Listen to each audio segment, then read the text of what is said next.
Engineer Mohammad Naim Ahmed ভাই, junior instructor, Shariatpur polytechnic.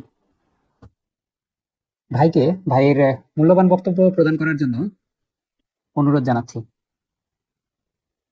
আহ ধন্যবাদ রিপনকে, অনেক সুন্দরভাবে তুমি সেমিনারটা পরিচালনা করতেছো।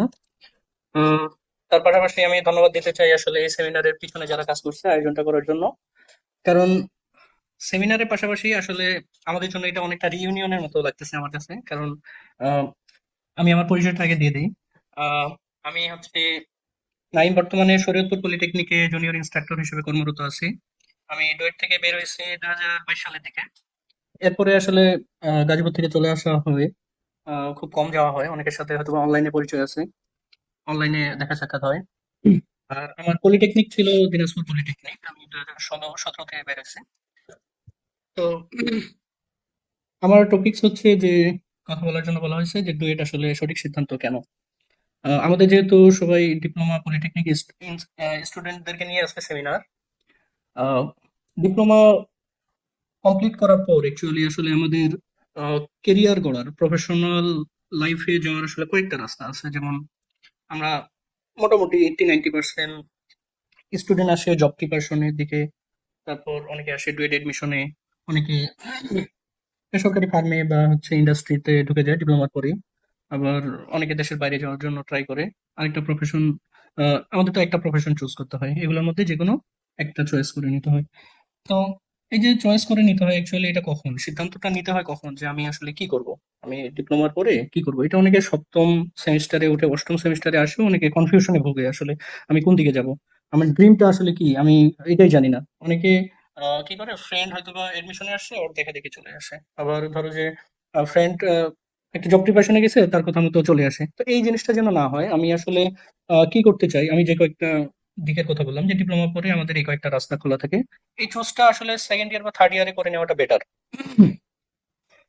এটা সেকেন্ড ইয়ার বা থার্ড ইয়ারে করে নিলে হচ্ছে এমন ভাবে করে নিতে হবে যে আমি এটাই করব, এর জন্য যে পরিবেশ দরকার সেটা আমি নিজে করে নিব, যার হেল্প দরকার সেটা করে নিব, অন্য কেউ যেন আমাকে ডিস্ট্রাক্ট না করতে পারে, আমাকে যেন আমার সফলতাটা অর্জনের আগ পর্যন্ত কেউ ডিস্ট্রাক্ট না করতে পারে। কারণ যে কয়েকটা ইয়ার কথা বললাম, রাস্তার কথা, প্রত্যেকটা রাস্তাতে কিন্তু সফলতা আছে। সফলতা যে কোনো দিক দিয়ে গিয়ে পরিশ্রম করলেই সফলতা আসবে। কারণ আমার টার্গেট যদি হয় 10 যোগফল বের করা, সেই ক্ষেত্রে আমি 5+5 করেও পাইতে পারি, 6+4 করেও করা যাবে, 8+2 করাও যাবে। যে কোনো দিক দিয়ে সফলতা আছে। বাট হচ্ছে আহ ডিপ্লোমার পরেই আমাদের যে লাইনে যেই স্ট্রাগলটা করতে হবে, স্ট্রাগল করার মন মানসিকতাটা রাখতে হবে। তো স্ট্রাগল হচ্ছে, আমি যদি ডুয়েট এডমিশনেও আসি, এখানেও স্ট্রাগল আছে। যদি জব প্রিপারেশনে যাই, সেখানেও স্ট্রাগল আছে। যে লাইনেই যাই না কেন, সো আমাদের যদি আগে থেকে একটু একটু প্রিপারেশন থাকে, আইডিয়া থাকে যে আমি এই লাইনে যাব, এটা আমাকে করতে হবে, এটা এটা করতে হবে, তাহলে আমার ওই স্ট্রাগলটা একটু সহজ হয়। এটা কি হয়, একটু সহজ হয়। আমি জোর করে কাউকে বলবো না যে তুমি এই রাস্তাটাই চুজ করো, বা এডমিশনে আসো বা জব প্রিপারেশন যাও, এটা বলবো না। তোমার যেটা ভালো লাগে সেটা করতে হবে।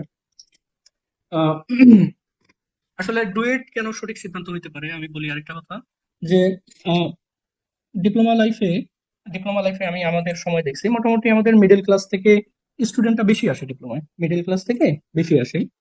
তো মিডল ক্লাস থেকে আসার কারণে অনেক স্ট্রাগলটা করতে হয় নিজেকে পরিশ্রম দিয়ে। টাকা দিয়ে তো বা চাচা মামা যাদের আছে তাদের জন্য তো অনেক সহজ হয়, বাট এটা আর কতজনের থেকে, আমাদের মিডল ক্লাসের স্টুডেন্টরাই নিজের জেদ, নিজের পরিশ্রম, এটা দিয়েই ভালো কিছু অর্জন করে নিতে হয়, আদায় করে নিতে হয়। তো এই জেদটা নিজেকেই করে নিতে হবে। আর ডুয়েটটা আসলে কেন দরকার, বা হায়ার এডুকেশনটা কেন দরকার? একটা পাবলিক ইউনিভার্সিটি আমি যদি বেসরকারি ভাবে বিএসসি করে নিতে চাই, তাহলে ওইখানে হয় কি, একটা কস্ট অনেক বেশি চলে আসে, খরচের ব্যাপারটা চলে আসে। আর পাবলিক ইউনিভার্সিটিতে খরচটা একটু কম হয়। মোটামুটি যেটা আমাদের ফার্স্ট সেমিস্টারে 2-3 হাজার টাকা একটা রেজিস্ট্রেশন ফি আসে, তাছাড়া তো আর খুব একটা তেমন হচ্ছে খরচ থাকে না। এটা একটা কারণ। আরেকটা কারণ হতে পারে যে আমি স্বপ্ন দেখবো, অবশ্যই বড় দেখবো। স্বপ্ন দেখলে আমাদেরকে ডুয়েট, ডিপ্লোমার পরে আমাদের তো একটাই, আমরা যদি বিএসসি করতে চাই, পাবলিক ইউনিভার্সিটি কয়টা আছে, একটাই, সো আমাকে ডুয়েটই চুজ করতে হবে। এই স্বপ্নটা আমাকে, স্বপ্ন যখন দেখবো সেটা অবশ্যই বড়টাই দেখবো। আর ডিপ্লোমায় যে 4 বছর আমরা মোটামুটি সেমিস্টার গুলো কমপ্লিট করি, যে যেভাবে করে ঠিক আছে, ওকে, তারপর আমাদের অনেকটা আসলে জানার মধ্যে গ্যাপ রয়ে যায়।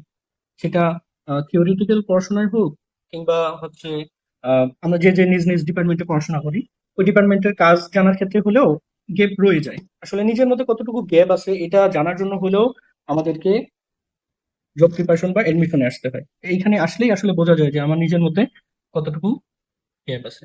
আচ্ছা, যাদেরকে নিয়ে সেমিনার অনুষ্ঠান অনলাইনের বক্তৃতাগুলো আসলে অনেক বোরিং হয়ে যায়, তারা আসলে কতটুকু শুনতেছে তাদের কিছু প্রশ্ন থাকলেও মাঝে মাঝে করবা যারা শুনতেছো। আমি একজন কমেন্ট করছে ডুয়েট প্রিপারেশন আসলে অ্যাকচুয়ালি কত সময় লাগে। এটা তো আসলে নির্দিষ্ট সময় থাকে না, মোটামুটি 8 থেকে 9 মাসের মতো প্রিপারেশনের জন্য সময় লাগে। ডুয়েট প্রিপারেশনে আরেকটা হচ্ছে আহ, যেটা মেজর ইয়ে লাগে যে 8 9 মাসে প্রিপারেশনটা অনেকে ডিপ্লোমা থেকে নিয়ে আসে। তো এটা অনেকে ভয় করে যে অনেকে তো প্রিপারেশন নিয়ে যাচ্ছে, আমি আসলে তাদের সাথে পারবো কিনা। তাদের হচ্ছে তো প্রস্তুতি অনেক আগায় আছে, এই জিনিসগুলা অনেকে মনে করে থাকে। এইটা আসলে একটা ভুল ধারণা যে এডমিশন এই 8 9 মাস আসে যে পরিশ্রম করবে সে অ্যাকচুয়ালি ডুয়েটে চান্স পাওয়ার যোগ্যতা রাখে। আহ, ভাইকে ভাইয়ের মূল্যবান বক্তব্য দেওয়ার জন্য ধন্যবাদ।